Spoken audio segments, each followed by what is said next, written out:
నమస్తే, welcome to our channel. నేను మిరిషి. ఇక ఈరోజు మనతో పాటు ఉన్న గెస్ట్ ఎవరు అని అంటే ఆల్మోస్ట్ ఈయన గురించి ప్రత్యేకంగా చెప్పాల్సిన అవసరం లేదు. ఎందుకంటే జమ్మికుంటలో ఒక చరిత్రను సృష్టించిన వ్యక్తి ఆయన ఎవరో కాదు, మున్సిపల్ చైర్పర్సన్ ప్రశాంత్ కుమార్ గారు మనతో పాటు ఉన్నారు. వారితో మాట్లాడదాం. సార్ నమస్తే. సార్ నమస్తే అన్నయ్య. ఎలా ఉన్నారు సార్? Fine fine. జై తెలంగాణ. జై తెలంగాణ. జై తెలంగాణ. జై తెలంగాణ. జై తెలంగాణ. జై తెలంగాణ. సార్, మీరు ఏ పార్టీతో సంబంధం లేకుండా ఒక ఇండిపెండెంట్ క్యాండిడేట్ గా అత్యధిక మెజారిటీతో ఈ రోజు జమ్మికుంట మున్సిపల్ చైర్పర్సన్ గా వ్యవహరిస్తున్నారు. ఎలా ఫీల్ అవుతున్నారు సార్? చాలా సంతోషంగా ఫీల్ అవుతున్నా. మొట్టమొదటిగా నన్ను గెలిపించినటువంటి నా 23వ వార్డు ప్రజలందరికీ కూడా చాలా కృతజ్ఞతనై ఉండాలి.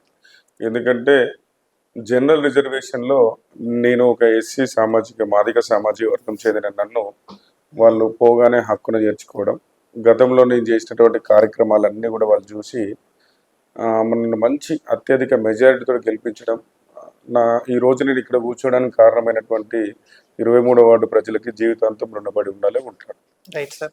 అంటే మీరు ఏ కార్యకలాపాలతో జమ్మికుంట ప్రజలకు న్యాయం చేద్దాం అనుకుంటున్నారు? ఆల్మోస్ట్ ఇప్పుడు మీరు గెలిచి కూడా కొన్ని నెలలు కావస్తుంది. ఈ 4 months లో మీరు చేసిన అభివృద్ధి ఏమైనా ఉందంటారా? నేను గెలిచినటువంటి ఈ 4 నెలల రోజులలో డే 1 నుంచి కూడా ఈ తెలంగాణ రాష్ట్ర ప్రభుత్వం ఇస్తున్నటువంటి ప్రజాపాలన కార్యక్రమాలు కానీ, వార్డు సందర్శనలు కానీ, ఇవన్నీ కూడా రెగ్యులర్ ప్రొసీజర్ లో ఇవి ఒక భాగం అయితే, లాస్ట్ 10 years నుంచి కూడా నేను మున్సిపల్ 2014 నుంచి 26 వరకు మేము కౌన్సిలర్ గా ఉండడం వల్ల పూర్తిగా జమ్మికుంట మున్సిపల్ కావాల్సినటువంటి అవసరాలు ఏంటి, ప్రధాన అవసరం జమ్మికుంట కావాల్సింది ఎగ్జిట్ డ్రైనేజ్. జమ్మికుంట అంతా ఏది ముందు మనం పనులు చేయాలంటే ఫస్ట్ ప్రియారిటీ ఎగ్జిట్ డ్రైనేజ్. జమ్మికుంటలో వరద వస్తే ఏమవుతుందంటే మాకు ఎగ్జిట్ డ్రైనేజ్ లేక మా నాయన చెరువును ఎగ్జిట్ డ్రైనేజ్ రెండు ఒకటే దగ్గర ఉంటాయి. మత్తడి డ్రైనేజ్ రెండు కూడా చెరువు నీళ్లు మా డ్రైనేజ్ నీళ్ళు అన్ని ఒక దగ్గర మత్తడి దునకాలి. అదొక పెద్ద మైనస్ అయినప్పటికీ కూడా అది కన్స్ట్రక్షన్ చేయాలి. అది చేయడం వల్ల ఏమైందంటే ఈ ఎక్కువ ఎంత పెద్ద వర్షం వచ్చినా కూడా ఎక్కడ పబ్లిక్ ఇబ్బంది లేకుండా, ఇండ్లు మునగకుండా అన్ని హ్యాపీ ఉంటే ఫస్ట్ టార్గెట్ డ్రైనేజ్ మీద ఉన్నాం. Okay sir. అంటే మీరు ఇప్పుడు ఇండిపెండెంట్ గా ఉన్నారు, మరి ఏ పార్టీ వైపు మొగ్గు చూపాలనిపించట్లేదా? అంటే అటు బీఆర్ఎస్ కానీ ప్రతిపక్షంలో అండ్ అధికార పక్షం వైపు? నేను 2014లో కాంగ్రెస్ పార్టీ నుంచి 14లో గెలవడం జరిగింది. నేను బేసిక్ గా ఎన్ఎస్యుఐ స్టూడెంట్ ఆర్గనైజేషన్ నుంచి నేను రావడం జరిగింది.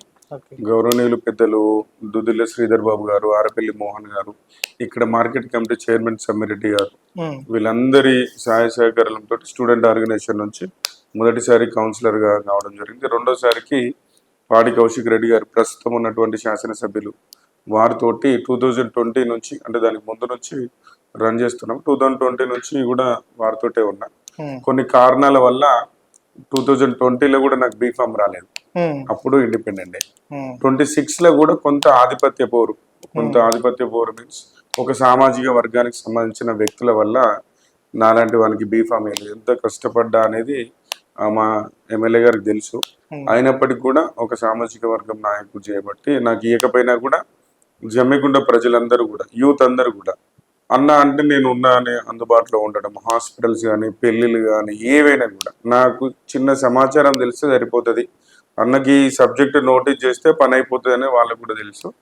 నా సర్వీస్ కానీ ఇండిపెండెంట్ గా బీఆర్ఎస్ గవర్నమెంట్ లో ఉన్నప్పుడు నేను కంప్లీట్ అపోజిషన్ లో ఉన్నా. అప్పుడున్న 2014 నుంచి మొన్నటి వరకు కూడా నేను అపోజిషన్ లో ఉన్నా. లాస్ట్ ఎమ్మెల్యే కౌశిక్ రెడ్డి గారు కావాలని చెప్పి బీఆర్ఎస్ పార్టీలో జాయిన్ కావడం జరిగింది. దాని తర్వాత బై ఎలక్షన్స్లలో కూడా నేను నా 12th వార్డుకి సంబంధించి నేను జాయినింగ్ ప్రోగ్రామ్ కూడా నా వార్డులోనే పెట్టుకున్నా. జనరల్ అయితే అందరూ ఇక్కడ ఉన్న వాళ్ళు 29 మంది ఇక్కడ జాయిన్ అయ్యారు. నాకు ఈ జాయినింగ్ కానీ, డబ్బులు కానీ, ఇట్లాంటివి ఇవన్నీ వద్దన్నా.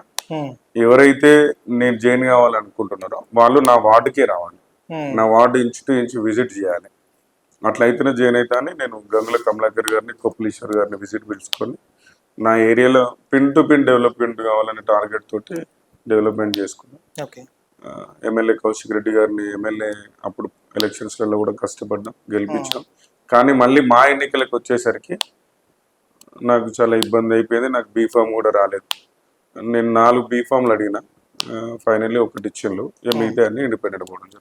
Right sir. ఇప్పుడు మీరు 10 సంవత్సరాల పాలన చూసారు, 2.5 పాలన చూస్తున్నారు.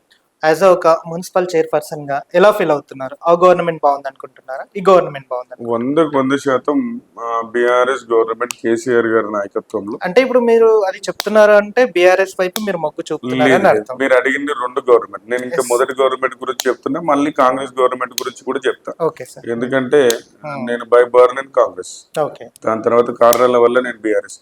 అయితే కేసీఆర్ గారి నాయకత్వం నేను కళ్ళలో చూసినాము. ఇది నా డివిజన్ లో చేనేత సంఘాలు మొగ్గాలు ఉంటాయి. చేనేత కార్మికులకు సంబంధించి వాళ్ళు ఇచ్చినటువంటి కార్యక్రమాలు నేను ప్రత్యక్షంగా చూసినాను. దాని తర్వాత పెన్షన్ల రూపంలో చూసినాం. దాని తర్వాత కంటి వెళ్ళు కానీ అనేక సంక్షేమ పథకాలు చూసినాం. కేసీఆర్ గారి నాయకత్వంలో 100% పబ్లిక్ 100% హ్యాపీగా ఉన్నారు. సరే, కొంత రైతు బంధు విషయంలో ఉన్నత వర్గాల వారికి రైతు బంధు ఇస్తున్నారని అదొకటి. ఈ డబుల్ బెడ్రూమ్లు, ఈ ఇండ్ల విషయంలో కొంత గవర్నమెంట్ ఇబ్బంది అయింది. ఈ నియోజకవర్గాలలో హైదరాబాద్ స్థాయిలో మంచి మంచి ఏరియాలలో కూడా పేదలకు ఇండ్లు కట్టేయడం అది సక్సెస్ అయింది. నియోజకవర్గాల వారికి వచ్చేసరికి కొంత ఈ 2-3 సమస్యలతోటి ఆ కార్యక్రమం ఆగిపోయింది. ఇక కాంగ్రెస్ ప్రభుత్వానికి వస్తే ఇప్పుడు ఈ ఇందిరమ్మ విషయంలో మాత్రం 100% ఒప్పుకోవాల్సింది. ఎందుకంటే ఇప్పుడు నేను వచ్చినప్పటికీ కూడా చూస్తున్నా, ఒక ఇందిరమ్మ విషయంలో ఇండ్ల విషయంలో మాత్రం ఎవరన్నా ఇండ్లు కట్టుకుంటా అంటే 100% ఫస్ట్ ప్రియారిటీలో ప్రతి వార్డుకు ఒక 5-10 వస్తున్నాయి. దాంట్లో కొంత దళారీ వ్యవస్థ కనుక తీసేసి ఇంకొంచెం మెరుగ్గా చేసేస్తే, ఇప్పుడు మేము పాలకవర్గం వచ్చినాం. మాకు ఇంతకుముందు పాలకవర్గం లేనప్పుడు కొంత ఇబ్బంది ఉంటే అది జిల్లా కలెక్టర్ గారికి, స్థానిక శాసనసభ్యులు కౌశిక్ రెడ్డి గారికి నోటీస్ చేస్తే ఇన్ఛార్జ్ మినిస్టర్ పొంగులేటి శ్రీనివాస్ రెడ్డి గారికి మాట్లాడారు. పారదర్శకంగా ఉండాలి, ఇవ్వడం ఏ క్రైటీరియాలో ఇచ్చినా నిరుపేదకి, వేరే ఎలిజిబుల్ కావద్దు, ఇనెలిజిబుల్ కావద్దు అనేది వారి ఎజెండా, మా ఎజెండా. ఇది ఒకటి కూడా దీన్ని కూడా రైట్. పాడి కౌశిక్ రెడ్డి సార్ తో కూడా మీకు మంచి అనుబంధాలు ఉన్నాయి కూడా ప్రజల్లో వినిపిస్తున్న వార్త, అంటే దాన్ని ఎలా చూడొచ్చు అంటారు? 100% మంచి బ్రదర్ గా అన్నదమ్ముల్లాగా ఉంటాం. కొంతమంది వ్యక్తుల వల్ల నా టికెట్ విషయంలో గానీ, నా రాజకీయ ఎదుగుదల విషయంలో గానీ కొంత ఇబ్బంది జరిగింది నిజమే. కానీ వ్యక్తిగతంగా మాత్రం నేను అన్నదమ్ముల్లాగా మంచిగా ఉంటాను. అంటే పాడి కౌశిక్ రెడ్డి సార్కి ఒక సబ్జెక్ట్ తెలియకుండా ఆటోమేటిక్ అసెంబ్లీలో కానీ ఎక్కడ కానీ మాట్లాడుతున్నారని చెప్పేసి ఒక టాక్ వినిపిస్తుంది. యాజ్ మీరు ఆయన ప్రత్యక్షంగా చూసిన సందర్భం కూడా చూస్తుంది, అది నిజమే అంటారా? మొదట్లో మాత్రం అది ఉండే, కానీ ఏది కానీ ఆయన ఫస్ట్ ఎమ్మెల్సీగా ఉన్నారు. ఎమ్మెల్సీగా ఉన్నప్పుడు 2 కౌన్సిల్ సెషన్లు జరిగినాయి. 2 కౌన్సిల్లో ఆయన మాక్సిమం సక్సెస్ అయింది. కానీ కొంత ఓవరాల్ నియోజకవర్గం మీద మాత్రం పూర్తి పట్టు ఉంటుంది. నియోజకవర్గం మీద ఎన్ని అభివృద్ధి కార్యక్రమాలు జరగాలి, ఎవరికి ఏం తీసుకోవాలి, ఎక్కడ మనం అభివృద్ధికి నిధులు పెట్టాలి, సంక్షేమ పథకాలు ఎంతమంది చేరాలి, మన జనాభా ఎంత, లెక్కలు ఎంత, మన రైతు ఆయకట్టు ఎంత, దీని మీద మాత్రం పూర్తి అవగాహన ఉంటుంది. ఆయన ఏదున్నా సబ్జెక్ట్ ప్రిపేర్ అయ్యి వెళ్తారు. ఈ సబ్జెక్ట్కి వాళ్ళు పోతున్నామంటే పూర్తి నాలెడ్జ్ తీసుకుంటూనే పోతాడు. 100% మంచి నాలెడ్జ్ ఉంటుంది. అంటే ఇప్పుడు జమ్మికుంటకి మీరు ఆల్మోస్ట్ ఒక ప్రగతి పదం వైపు నడపాలి అండ్ నెక్స్ట్ జమ్మికుంటను ఒక డెవలప్మెంట్ ఏరియాగా తీసుకెళ్లాలనే ఆకాంక్షతో ముందుకు వచ్చిన సందర్భం చూస్తున్నాం. అయితే దీంట్లో డ్రైనేజ్ విషయంలో కానీ నెక్స్ట్ కొన్ని సందర్భాలు ఉన్నాయి. నాకు కూడా మెయిన్ టార్గెట్స్ ఉన్నాయి. ఓకే, దాన్ని ఎలా ఫుల్ఫిల్ చేద్దాం అనుకుంటున్నారు? నాకు ముఖ్యంగా కోరిక 2014లో కానీ 20లో కానీ జమ్మికుంటకి first of all exit drainage complete చేయాలి. నెంబర్ 2 నాకు డ్రీమ్ జమ్మికుంటకి స్టేడియం తీసుకురావాలి. దాని తర్వాత 100 బెడెడ్ సివిల్ హాస్పిటల్ చేయాలి మాది. 100 పడకల ఆసుపత్రి చేయాలి. దాని తర్వాత మినీ ట్యాంక్ పని చేసుకోవాలి. ఎందుకంటే ప్రజలకు కావాల్సింది ఆహ్లాదకరమైన వాతావరణం, పబ్లిక్ కావాల్సింది మెరుగైన వైద్యం. యువకులందరూ కూడా స్పోర్ట్స్ మీట్ లో ఉంటే చెడుదారులు ఊరు. ఇది నేను బీఆర్ఎస్ గవర్నమెంట్ కౌశిక్ రెడ్డి గారు విప్పున్నప్పుడు చాలా ప్రయత్నం చేసినాము. అయితే మా దగ్గర ఏమైందంటే మా కాలేజ్ లో పీజీఎన్ డిగ్రీ కాలేజ్ మా గ్రౌండ్ లోనే పెట్టడం వల్ల ఆ ప్లేస్ కొంచెం వాళ్ళకి ఇబ్బంది అయిపోయి డయాగ్రామ్ లో రాలేదు. అయినప్పటికీ కూడా మొన్న కేంద్ర మంత్రి వర్యులు బండి సంజయ్ గారు కూడా సింథటిక్ ట్రాక్ కి 6 కోట్ల రూపాయలు ఇచ్చిండ్రు. దాన్ని కూడా మంచి ప్లేస్ అకామిడేట్ చేసి వేయాలనుకున్నాం.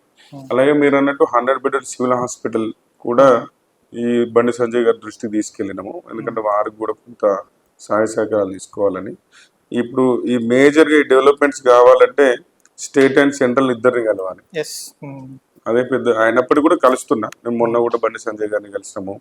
రాష్ట్ర మంత్రులు గౌరవనీయులు దుద్దిల శ్రీధర్ బాబు గారిని కలవడం జరిగింది. గౌరవనీయులు పొన్నం ప్రభాకర్ గారిని కలవడం జరిగింది. ఇక్కడ ఉన్నటువంటి ఇన్ఛార్జ్ హుజరాబాద్ కాంగ్రెస్ పార్టీ ప్రణవ్ గారిని కూడా కలవడం జరిగింది. రాజకీయాలకు అతీతంగా ఎన్నికలప్పుడే రాజకీయాలు, ఎన్నికల తర్వాత మళ్ళీ ఎన్నికలు వచ్చేంత వరకు కూడా ఎటువంటి రాజకీయాలకు పోకుండా జమ్మికుంట అభివృద్ధి ధ్యేయంగా పార్టీలు ఎజెండాలు పక్కకు పెట్టి 100% వెళ్తున్నాము. మా ప్రయత్నంలో లోపం లేదు, ఇంకా చూడాలి. ప్రశాంత్ గారికి పదవులంటే ఇష్టమా, ప్రజలంటే ఇష్టమా? 100% పబ్లికే. పబ్లిక్ ని ఎందుకు ఎంచుకున్నారు? అంటే పబ్లిక్ ఏమైనా సేవ చేయాలంటే మెయిన్ పవర్ ఉండాలి. కానీ నేను పబ్లిక్ డిపెండెంట్ లీడర్ అండి. నేను లీడర్ డిపెండబుల్ పాలిటిక్స్ ఎప్పుడు చేయలేదు, నాకు అది అవసరం కూడా లేదు. లీడర్ డిపెండబుల్ పాలిటిక్స్ అవసరం కూడా లేదు మనకు. ఎందుకంటే నేనున్నటువంటి గ్రామ స్థాయి, వార్డు స్థాయిలో ప్రజల మీదనే ఆధారపడ్డ, ప్రజలకి అందుబాటులో ఉన్న లీడర్లు నన్ను ఒక దశలా తీసేయాలి అనుకున్నప్పుడు కూడా పబ్లిక్ తీసేయలేకపోయాను. అందుకనే నేను పబ్లిక్ డిపెండబులే 100%. నేను ఆర్గనైజేషన్ ఉన్నప్పటి నుంచి కూడా విద్యార్థుల మీదనే ఆధారపడడం, పై నాయకత్వంలో ఆధారపడితే నామినేటెడ్ పదవులు వస్తాయి, కానీ పబ్లిక్ మీద ఆధారపడితే ప్రజల చేతి ఎన్నుకోబడే చాలా గొప్ప విషయం. 100 కోట్లు ఉన్నోడు లీడర్ కాలేడు, 100 రూపాయలు లేనోడు ప్రజలకు అందుబాటులో ఉంటే లీడర్ కావచ్చు, పనులు చేయొచ్చు. Right sir. అంటే ఇప్పుడు మీరు ఒక మున్సిపల్ చైర్మన్ గానే కాకుండా ఇంకేదన్నా పదవులు కూడా ఏమన్నా ఆశిస్తున్నారా ఫ్యూచర్ లో? నేనైతే నా ఊరికి నేను పని చేసుకోవాలని నాకు ఎప్పటి నుంచి కోరిక ఉండే. అమ్మవారి దయ వల్ల, పబ్లిక్ దయ వల్ల 100% నాకు అవకాశం వచ్చింది. 100% దీనిలో సక్సెస్ అయిపోతే సరిపోతుంది. ఇంకా దాని తర్వాత నిర్ణయం ఏమన్నా ఉంటే తర్వాత ఉంటుంది కావచ్చు, కానీ ఇప్పుడున్న పరిస్థితులలో మున్సిపల్లో నేను సక్సెస్ కావాలి. జమ్మికుంట ప్రజల విషయంలో చూసుకున్నట్టయితే ఒక ఎమ్మెల్యే కూడా ప్రాబ్లమ్ సాల్వ్ చేయలేని వ్యక్తి ప్రశాంత్ గారి దగ్గరికి వెళ్తే ఆటోమేటిక్ గా విత్ ఇన్ సెకండ్ లో దాన్ని ఫుల్ఫిల్ అవుతుంది, ఈజీగా లోపలికి వెళ్ళిన మనిషి హ్యాపీగా బయటికి తిరిగి వస్తారనే వార్త కూడా జోరుగా వినిపిస్తుంది. అది నిజమే అంటారా? నేనేం చేస్తా అంటే ఎమ్మెల్యే గారికి సంబంధించిన విషయాలు ఎమ్మెల్యే గారి దగ్గర పంపిస్తాను. మంత్రుల దగ్గరికి పంపించాల్సిన విషయం మంత్రుల దగ్గరికి, జిల్లా కలెక్టర్ గారికి పంపించాల్సింది నేను నా ఫోన్లోకి వెళ్ళి నేరుగా చాటింగ్. పనిని ముక్కలు చేయడం వల్ల మనం వచ్చిన పబ్లిక్ కి ఫ్రీ యాక్సెస్. ఇప్పుడు ఒక 10 పనులు ఎమ్మెల్యే గారికి చెప్తే విసుకొస్తుంది. ఈ కొన్ని పనులు జిల్లా అధికారుల పరిస్థితులు అయితే జిల్లా అధికారులకు డైవర్షన్ చేసి వాళ్ళకి ఎట్లా పంపించాలో కూడా నాకున్న రిలేషన్స్ తోటి నేను పంపించేస్తాను. దానివల్ల నా దగ్గరికి పోతే ఇంకా పని ఈజీగా అయిపోతుంది, ఈయన ఏది కానీ ఆపడు, స్ప్లిట్ అయిపోతా ఉంటది అన్నది వాళ్ళకి నమ్మకం. ప్రశాంత్ గారికి రైతాంగం మీద కూడా మంచి ఒక ఆలోచన ఉంది అని చెప్పేసి కూడా ఒక వార్త వినిపిస్తుంది. అంటే ఇక్కడ ఉన్న రైతాంగానికి కూడా ఏదన్నా ఒకటి న్యాయం చేయాలి అనే ఆకాంక్షతో కూడా ఒక స్టెప్ వేస్తారని వినిపిస్తుంది. అది నిజమే అంటారా? అంటే మా మున్సిపల్ లిమిట్స్ లో ఉన్నటువంటి కొంత ఆయకట్టుకి ఏదన్నా సమస్య వస్తే నేనైతే మొన్నటి వరకు కూడా లాస్ట్ 4వ తడి పంటకి 6వ తడి పంట గురించి కూడా మాట్లాడడం జరిగింది. కొంత మాకు వ్యవసాయం అనేది ఈ జమ్మికుంట మున్సిపల్ పరిధి కొంతనే ఆయకట్టు ఉంది కనుక అక్కడ సమస్యలు ఉంటే DBM-16లో కానీ నీళ్లు వదలడం కానీ ఇరిగేషన్ వాళ్ళతో మాట్లాడడం చేస్తుంటాం. వీళ్ళున్నంత వరకు వాళ్ళకు కూడా అందుబాటులో ఉంటాం. అంటే ఇక్కడ వాటర్ ప్రాబ్లం కానీ అది కానీ ఏమి లేదు ప్రస్తుతం ఏమైనా ఉన్నాయా, లేకపోతే ఇంకేదన్నా? కొంత మేము మొన్న వేసవి కాలం లాస్ట్ లో వాటర్ ప్రాబ్లం ఉండే, దాన్ని మేము మళ్ళీ రెక్టిఫై చేసుకుని కొన్ని ముందస్తు ప్లాన్లు తీసుకోవడం వల్ల కొంత జమ్మికుంటకి ఇబ్బంది అయితే ఏం లేదు. రేవంత్ రెడ్డి గారు చేపట్టిన 6 గ్యారంటీలు జమ్మికుంట ప్రజల దాకా అందుతున్నాయా? ఒక ఫ్రీ బస్ తప్ప. ఎందుకంటే ఓవరాల్ స్టేట్ మొత్తం చూసుకున్నట్టయితే ఎక్కడ ఏ సంక్షేమ పథకాలు రేవంత్ రెడ్డి గారు చేపట్టినవి అందట్లేదు, ఒక ఫ్రీ బస్ తప్ప అని చెప్పేసి కూడా అంటున్నారు. యాజ్ ఇట్ జమ్మికుంట ప్రజలు కూడా ఇక్కడ ఏమన్నా అలాంటి ఆందోళన వ్యక్తం చేస్తున్న సందర్భం మీ దాకా వచ్చిందంటారా? అంటే ఏ ప్రభుత్వం కూడా 100% పూర్తి చేయదన్నట్టు కాంగ్రెస్ ప్రభుత్వం ఇచ్చినటువంటి 6 గ్యారెంటీలు, అంటే దాంట్లో వాళ్ళు ఇచ్చినట్టు మెయిన్ 6 గ్యారెంటీలలో కూడా ఏది కూడా అంటే నాకు తెలిసి ఒక ఇందిరమ్మ ఇన్లేదు, మీరన్న ఫ్రీ బస్ అంతే. ఇంకా మిగతా అంతా ఇప్పుడు మా దగ్గర నగర అభివృద్ధి అని చెప్పి మాకు డెవలప్మెంట్ కి 15 కోట్ల రూపాయల ఫండ్ రిలీజ్ చేసింది, ఒక జీవో కాపీ ఇచ్చింది నగర అభివృద్ధి పేరిట. అది టెండర్ ఇప్పుడు మాది 4th కాల్ టెండర్ ఉంది, ఇప్పటి వరకు ఎవరు టెండర్ వస్తలేరు. 4th కాల్ 4 times పెట్టినాం, ఎవరు వస్తలేరు. ఎందుకు వస్తలేరు అని మేము రిక్వెస్ట్ చేసి ఏం చేసినా బిల్స్ పడతలేవు అని అంటాం. అంటే ప్రజలకు సంబంధించినటువంటి సంక్షేమ పథకాలు గ్యాస్ విషయంలో ఇంకా పబ్లిక్ రీచ్ కాలే. ఒక 200 యూనిట్లది అదొక ఈ సమ్మర్ మినహా అది కొంత రీచ్ అయింది, అదొకటి. ఇంకా మిగతా కావాలి, ఇంకా చాలా ఉన్నాయి. ఆడపిల్లలకు సంబంధించి స్కూటీలు కానీ ల్యాప్టాప్లు కానీ ఇంకా చాలా అనేకమైనటువంటి హామీలు ఇచ్చిండ్రు. ఆ హామీలు అవన్నీ నెరవేరు అనుకుంటున్నారు అన్న ఇవన్నీ ఎండ్ అయ్యే వరకు నెరవేరుతాయని? అంటే పెన్షన్స్ అయితే నాకు తెలిసి కష్టం. 6,000 రూపాయల పెన్షన్, 4,000 రూపాయల పెన్షన్ పెంచడం అనేది ఓకే. అది పెద్ద ఇష్యూ. ప్రతి ఇంట్లోకి ఒక మహిళకు పెన్షన్ రావడం, ఆ. ఎలిజిబుల్ క్రైటీరియాలో సరే 2,000 ఉన్నది 1,000 అంటే ఏం కాదు. ఉమ్. ఎగ్దమ్ అనేసరికి పబ్లిక్ కూడా ఆశగా అవకాశం ఇచ్చిండ్రు. ఉమ్. ఇవాళ నెరవేరుస్తారనేది ఇంకా చూడాలి. మీరు చెప్పండి, అంటే ఇప్పుడు మీరు ఒక అంటే చైర్పర్సన్ గా కాకుండా నార్మల్ పర్సన్ గా రేవంత్ రెడ్డి గారు తీసుకున్న డిసిషన్స్ కరెక్ట్ అంటారా లేకపోతే రాంగ్ అంటారా? అంటే ప్రభుత్వం అధికారంలోకి రావడానికి అనేక హామీలు ఇచ్చినప్పటికీ కూడా ఉమ్. రాష్ట్రానికి సంబంధించినటువంటి ఆదాయం వనరులు అన్ని కూడా ఆలోచించి ఇస్తే బాగుంటుంది. ఓకే. ఒకేసారి ప్రజలు నిన్ను ఏమడగరు. ప్రజలకు కావాల్సింది మెరుగైన వైద్యం, ఉమ్. ప్రజలకు కావాల్సింది వాళ్ళ పిల్లలకు మెరుగైన విద్య. ఉమ్. ఇవి రెండింటి మీద మొదటి కాన్సన్ట్రేషన్. ఇప్పుడు ఎక్కడ కూడా చిన్న కుటుంబాలు చితులబడేది ఏంటంటే వైద్యం విద్య విషయంలో పడతారు తప్ప ఇంకా నీకు ఏ విషయంలో. ప్రజలు పని చేసుకోవడానికి సిద్ధంగానే ఉంటారు, పనులు చేసుకుంటారు, కష్టపడతారు. ఈ రెండింటి మినహా ఏ ప్రభుత్వం ఏర్పడాలని అనేక సంక్షేమ పథకాలు వాళ్ళు ఇవ్వడం జరిగింది. ఉమ్. కానీ ఇప్పటివరకు వాళ్ళకు కూడా ఇబ్బందులు అవుతున్నాయి. ఉమ్. గ్రామ స్థాయిలో వెళ్ళినా, పట్టణ స్థాయిలో వెళ్ళినా ఈ ప్రభుత్వం ఇచ్చిన హామీలు ఏవైనా వాళ్ళకు కూడా ఎదురవుతుంది. ఇంకా చూడాలి ఇంకో 1 yearలో మళ్ళీ ఏమన్నా ప్రభుత్వం ఏమైనా డిసిజన్స్ మార్చుకుంటుందా, ఎట్లా ఉంటుందని. అంటే జమ్మికుంట విషయానికి వస్తే మెయిన్ గా ప్రశాంత్ కుమార్ సార్ గారు వినిపిస్తున్న ఒకటి, ఒక వైపు అన్న, ఇంకో వైపు చెల్లెలు ఒకేసారి గెలుపు పొందడం అది మామూలు విషయం కాదని చెప్పేసి కూడా అంటున్నారు. దాన్ని ఎలా? అదైతే నాకు చాలా అదృష్టం. ఉమ్. ఇప్పుడు ఇంత పెద్ద మున్సిపాలిటీలో అట్లా ఇండిపెండెంట్ గా ఒకే కుటుంబం నుంచి గెలిపేయడము ఉమ్. అంటే నేను 2014 నుంచి కూడా గవర్నమెంట్ సర్వీస్ లాగానే చేస్తాను. ఉమ్. కౌన్సిలర్ అనేది ఉమ్. ప్రజలు గెలిపించిండ్రు, వాళ్ళు మన చుట్టూ తిరగలేదు ఉండదు. జనరల్ గా అందరూ నాయకులు ఏం చేస్తారంటే ప్రజల ముందు కాళ్ళ మీద కాలేసుకొని కూర్చుంటారు. అవును. జనరల్ ఎవరైనా, చిన్న లీడర్ అయినా పెద్ద లీడర్. నాకు ఆనందం ఎక్కడ అంటే వాళ్ళు నా ముందు కాళ్ళ మీద కాలేసుకొని కూర్చోవాలి. ఉమ్. ఒక ఓటు వేసినందుకు 5 సంవత్సరాలు మనం వాళ్ళకి పనిచేయాలి. ఓకే. ఆ సిస్టమేటిక్ లేకపోతే 2 సంక్షేమ పథకాలకు పైసలు అడగడం, ఇల్లు పెట్టిస్తాను పైసలు అడగడం, జాగలకు పైసలు అడగడం, పంచాయతీలకు పైసలు అడగడం, ఇట్లాంటి సిస్టమ్ ఇప్పటి వరకు నేను నేర్చుకోలేదు, నాకు రాలేదు. ఉమ్. ఇవాళ వాళ్ళు పనికి మన దగ్గరకు వచ్చిందంటే ఎస్ఆర్ నో అయితే ఎప్పుడైతుంది, ఎట్లయితుంది, ఉమ్. కాలయాపన చేయద్దు. ప్రజలను 10 సార్లు మనల్ని ఆ విషయం పైన అడగనిచ్చుకోవద్దు. మళ్ళీ మా 10 ఏళ్లలో మా ఇంటికి ఇంతవరకు ఎవరిని రానియలేదు. సమస్య ఉంటే వాళ్ళు ఫోన్ చేస్తే నేనే అటెండ్ అయిపోతా. మార్నింగ్ 6కి లేస్తా, 8 వరకు వార్డ్ విజిట్లలోనే ఉంటా. ఏదో గలీలో ఎక్కడో దగ్గర అక్కడనే టిఫిన్ చేస్తా. ఇంకేమన్నా లేట్ అయిందంటే ఏదన్నా ఒక ఇల్లు సెలెక్ట్ చేసుకుని అక్కడనే లంచ్ చేసుకుని మళ్ళీ ఇంటికి వెళ్ళిపోతాం. ఓకే. అంటే ప్రజలతోటి అట్లా అటాచ్మెంట్.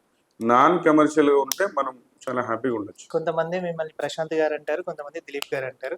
ఎక్కువ శాతం కనెక్ట్ అయిన పేరు ఏంటంటే దిలీప్ గారు. సో దిలీప్ గారి బిఫోర్ రాజకీయ భవిష్యత్తు ఏంటి, అంటే బిఫోర్ రాజకీయాల్లోకి రాకముందు తన లైఫ్ స్టైల్ ఏంటి? మంచిగా ఉండే. ఓకే. అయితే నేను డిపార్ట్మెంట్ పోలీస్ కానిస్టేబుల్, అంటే మా ఫాదర్ పోలీస్ కానిస్టేబుల్. నాకు కూడా డిపార్ట్మెంట్ లో పోవాలని ఉండే. 2010లో ట్రై చేసిన. మా ఫ్రెండ్స్ అందరూ అయిన కానీ నేను రిటర్న్ రాలేకపోయినా. ఇంకా దాని తర్వాత ఇంకా ఆర్గనైజేషన్ లో ఉండాల్సి వచ్చింది. ఈ ఆర్గనైజేషన్ నుంచి మెల్లమెల్లిగా 2014లో అవకాశం ఇచ్చిండ్రు. 14లో కూడా నేను మున్సిపల్ చైర్మన్ రేంజ్ లో ఉండే. 2014 అప్పుడు 20 వార్డ్స్ ఉండే. అప్పుడు శ్రీధర్ బాబు గారు ట్రై చేసిండు, మన పిల్లవాడు ఉన్నాడు ఏదైనా ట్రై చేయండి అని చెప్పాడు. కానీ అప్పుడు కాంగ్రెస్ 20 బీఫామ్లు ఇస్తే ఒకటే బీఫామ్ గెలిచింది. అది ఓన్లీ ఒకటి, నాది ఒకటే, 17 వార్డు ఒకటే గెలిచింది. 19 ఓడిపోయాను. కాంగ్రెస్ కి 0 ఉండే. రైట్. ఇప్పుడు మీ దగ్గర ఇప్పుడు ఇంతమంది కౌన్సిలర్స్ ఉన్నారు కదా, వాళ్ళకి ఇన్స్ట్రక్షన్స్ ఎలా ఇస్తూ ఉంటారు?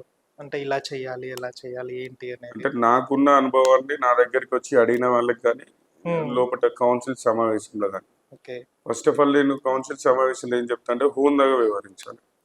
ప్రజలు మనకి ఇచ్చిన అవకాశాన్ని మళ్ళీ మనం మాట్లాడింది టీవీ మాధ్యమాలలో కానీ ఇంకెక్కడన్నా విన్నా, పత్రికలలో రాసినా, మనం అడిగే ప్రశ్న కానీ మనం తీసుకునే సమాధానం కానీ చాలా అర్థవంతంగా ఉండాలి.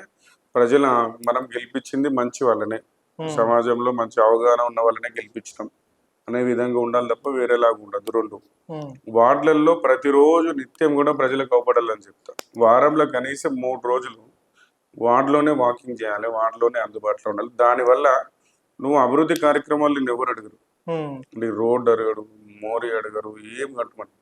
మనం పబ్లిక్ చేయాల్సిన ఫస్ట్ ఆఫ్ ఆల్ శానిటేషన్. మన ఏరియా కలెక్ట్ అయిన 2 ఎంప్లాయీస్ మన జవాన్ మనకు అందుబాటులో ఉంటున్నాడా లేడా, మోరీలు తీస్తున్నాడా, చెత్త ఎత్తుకపోతుండా, ఎక్కడన్నా బ్లీచింగ్ చల్లించే అవకాశం ఉందా, చల్లించాలి. చిన్న ఫస్ట్ మనం చేయాల్సింది పబ్లిక్ అవపడాలి. 24/7 కనీసం 18 అవర్స్ అని మనం అవపడితే చాలు, వాళ్ళు అప్పటికి ఖుషి అయిపోతారు కదా, దాంట్లో పెద్ద పని. Right sir. అంటే ఇప్పుడు ఈ జమ్మికుంట మున్సిపల్ దానికి సంబంధించిన డెవలప్మెంట్ ఇంకా గవర్నమెంట్ నుంచి తీసుకొచ్చే ప్రయత్నాలు ఏమైనా ఉన్నాయంటే? చేస్తున్నాము. మళ్ళీ కూడా ఈ మధ్య కాలంలో కూడా మళ్ళీ శ్రీధర్ బాబు గారి సార్ దగ్గరికి మళ్ళీ వెళ్తాము, వెళ్ళి కొన్ని వర్క్స్ విషయంలో అడుగుతాము. మొన్న బండి సంజయ్ గారి టైం కూడా అడిగినాం, వారు కూడా ఒక 1 వీక్ తర్వాత ఇస్తాను. తప్పకుండా సెంట్రల్ గవర్నమెంట్ కి సంబంధించి కూడా వాళ్ళ దగ్గర నుంచి, రాష్ట్ర ప్రభుత్వం నుంచి.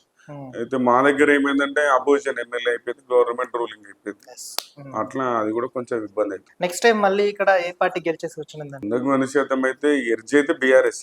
ఓకే, బీఆర్ఎస్ కే ఉంది. అంటే ఇక్కడ హుజరాబాద్ లో? హుజరాబాద్ అయితే కాంగ్రెస్ ప్రభుత్వం ఇక్కడ ఉంటది కానీ గ్రూప్స్ బాగుంటాయి. ఓకే, ఎన్ని గ్రూప్స్ ఉంటాయి అంటే ఇంకా అవి చెప్పలేనన్ని గ్రూప్స్ ఉంటాయి. నాయకునికి ఒక గ్రూప్ ఉంటుంది, రాష్ట్రంలో ఉన్న నాయకులకు కూడా ఇక్కడనే గ్రూప్స్ ఉంటాయి. బీఆర్ఎస్ లో అట్లా లేదు, వన్ వే ఉంది. వన్ వే ఉండడం వల్ల కొంచెం ఎడ్జ్ ఉంటది, అది గ్రూప్స్ వల్ల దానికి ఏమైనా ఇబ్బంది అవుతుంది అని చెప్పి ఒకవేళ అంటే మీకు 5 సంవత్సరాలు ఉంది, ఒకవేళ నెక్స్ట్ వచ్చే గవర్నమెంట్ బీఆర్ఎస్ గవర్నమెంటే గనక అత్యధిక స్థాయిలో గెలిస్తే ప్రశాంత్ గారు బీఆర్ఎస్ పార్టీలో కలుస్తారా? 100%. ఇప్పుడు కూడా మా స్థానిక ఎమ్మెల్యే కౌశిక్ రెడ్డి గారిని కలుపు, ఇక్కడ ఉన్నటువంటి కాంగ్రెస్ నాయకత్వం, ఇక్కడ ఉన్నటువంటి కేంద్ర బండి వారిని కూడా కలుపుకొని అభివృద్ధికి 100% పోతున్నాము. 100% మాకు కావాల్సింది డెవలప్మెంట్ ఎజెండా. ఇప్పుడు కూడా నేను మీకు చెప్పిన, dependent on people, dependent on parties, లీడర్లు, ఇదంతా మనం మంచిగా ప్రజల అవకాశం ఇచ్చినాక రాజకీయ నాయకులు ఎవరైనా తీసుకుంటారు, పెద్ద విషయం. మనం పబ్లిక్ ఎంత చేస్తున్నాం అనేది మనకు కావాలి. Right sir. ఫైనల్ గా మీరు గవర్నమెంట్ ని ఎలా జమ్మికుంట అభివృద్ధి కోసం అడగాలనుకుంటున్నారు? గౌరవనీయులు తెలంగాణ రాష్ట్ర ముఖ్యమంత్రి రేవంత్ రెడ్డి గారికి నా యొక్క నమస్కారాలు. జమ్మిగుంట మున్సిపల్కి సంబంధించి కాంగ్రెస్ ప్రభుత్వం నుంచి కొంత అభివృద్ధి కోసం రోడ్లకు కానీ, కొన్ని హాస్పిటల్ డెవలప్మెంట్ కానీ, కొన్ని గ్రీనరీ గురించి కానీ మేము 100% ప్రపోజల్స్ కూడా గౌరవ మంత్రులను కూడా కలవడం జరిగింది. దయచేసి ప్రభుత్వం జమ్మికుంట మున్సిపల్కి సంబంధించినటువంటి మేము ఇచ్చినటువంటి వార్డు ప్రపోజల్స్ కానీ అన్నిటికి కూడా మాకు ఆమోదం తెలిపి నిధులు మంజూరు చేయాలని చెప్పి జమ్మికుంట పట్టణ ప్రజల తరపున, మరి మా కౌన్సిల్ తరపున ప్రత్యేకంగా కోరుకుంటాం. Right sir. కొంతమంది నాయకుల గురించి ప్రశాంత్ గారు ఒక్క మాటలో ఏం చెప్తారు? ఇది ర్యాపిడ్ ఫైర్ క్వశ్చన్ అనుకోండి.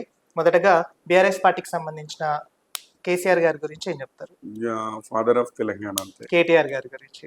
ఆయన ఐటీ విజన్ లీడర్. హరీష్ రావు?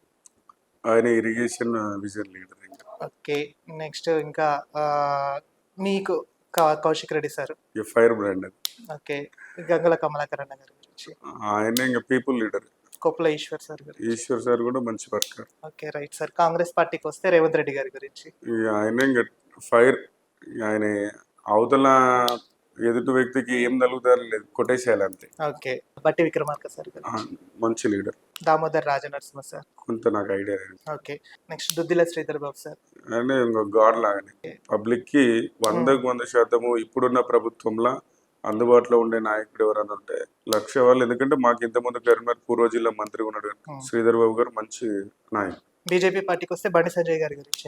బండి సంజయ్ అన్న సూపర్. ఈటల రాజేందర్ సార్? రాజేందర్ గారు కూడా ప్రజల చేత మన్నల్లో పొందిన మంచి నాయకుడు. థ్యాంక్ యూ సార్, మా ఛానల్ కి మీ ఇంటర్వ్యూ ఇచ్చినందుకు అండ్ మీ సమయాన్ని కేటాయించినందుకు మా ఛానల్ తరఫున ప్రత్యేకంగా ధన్యవాదాలు. Thank you. మీరు కూడా ఇంత దూరం వచ్చి మా ఇంటర్వ్యూ కూడా మాకు సమయం ఇచ్చినందుకు చాలా సంతోషం. ఓకే సార్, మీరు మంచి ఇంకా ఉన్నతమైన పదవుల్లో ఉండాలని మనస్ఫూర్తిగా కోరుకుంటున్నాం. Thank you. చూసారు కదా, జమ్మికుంట అభివృద్ధి నా లక్ష్యం అంటున్నారు సార్. ఇంకా మరిన్ని అప్డేట్స్ కోసం keep watching people media point.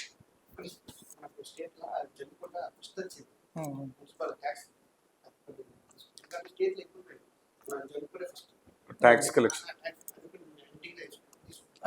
చెప్తా సార్. స్టేట్ లోనే జమ్మికుంట ట్యాక్స్ కలెక్షన్ లో ఫస్ట్ ప్లేస్ లో ఉందని. అవును, ఇది సెకండ్ ఇయర్. పోయిన సంవత్సరం కూడా ప్రాపర్టీ ట్యాక్స్ లో 100% ట్యాక్స్ కలెక్షన్ చేసింది. అప్పుడు గవర్నమెంట్ కూడా 3 crores ఇచ్చింది 100% ట్యాక్స్. ఈ సంవత్సరం కూడా మా మున్సిపల్ కమిషనర్ గారు కానీ మా స్టాఫ్ అందరూ కూడా కష్టపడి 100% ట్యాక్స్ కలెక్షన్ చేసిండ్రు. ఈసారి కూడా ఇంకా మాకు 3 crores వచ్చేది ఉంది. అది కూడా తొందరగా వస్తే దాన్ని కూడా కొంత డెవలప్మెంట్ యూస్ అవుతుంది. లైక్ చేయండి, షేర్ చేయండి, సబ్స్క్రైబ్ చేయండి. మరిన్ని వీడియోల కోసం బెల్ సింబల్ పై క్లిక్ చేయండి.